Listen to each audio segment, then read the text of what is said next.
Sir మాకు neurologist తెలుసు, cardiologist తెలుసు, ఇంకా చాలా చాలా డాక్టర్స్ తెలుసు, కానీ వాస్కులర్ సర్జన్ అంటే ఈ మధ్య కాలంలో ఎక్కువగా వినిపిస్తుంది జనాల నోటి వెంట.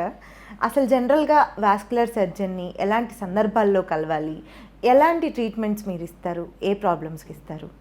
ఓకే, చాలా మంచి క్వశ్చన్ అడిగారు. ఈ మధ్యకాలంలో ఇట్స్ బీన్ లైక్ 1 decade.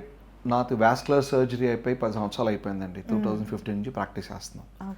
నేను వాస్కులర్ సర్జరీ జాయిన్ అయినప్పుడు చూస్తే మన తెలుగు రాష్ట్రాల్లో ఒక 10 మంది కూడా లేరు వాస్కులర్ సర్జరీస్. నేను జస్ట్ టాకింగ్ 10 years. అంతకు ముందు చూస్తే ఇప్పుడు మీరు కార్డియాలజిస్ట్ చూస్తే every hospital has gut 4-5 cardiologist. లేకపోతే ఓవరాల్గా హైదరాబాద్ చూస్తే ఒక 250 to 300 కార్డియాలజిస్ట్ ఉంటారేమో. మా వాస్కులర్ సర్జరీ చూస్తే ఇప్పటికీ 30 to 40 వాస్కులర్ సర్జన్సే ఉన్నారు ఓవరాల్గా 2 రాష్ట్రాల్లో కలిపి ప్రాక్టీసింగ్ వాస్కులర్ సర్జన్స్. ఓకే, ఇంతకుముందు ఏమయ్యేదంటే వాస్కులర్ సర్జరీని కార్డియోథొరాసిక్ వాస్కులర్ సర్జరీ ఎవరైతే హార్ట్ సర్జరీస్ చేస్తారో వాళ్ళే ఈ వాస్కులర్ పార్ట్ని రక్తనాళాలకు సంబంధించిన ట్రీట్మెంట్ కూడా ఇచ్చేవాళ్ళు.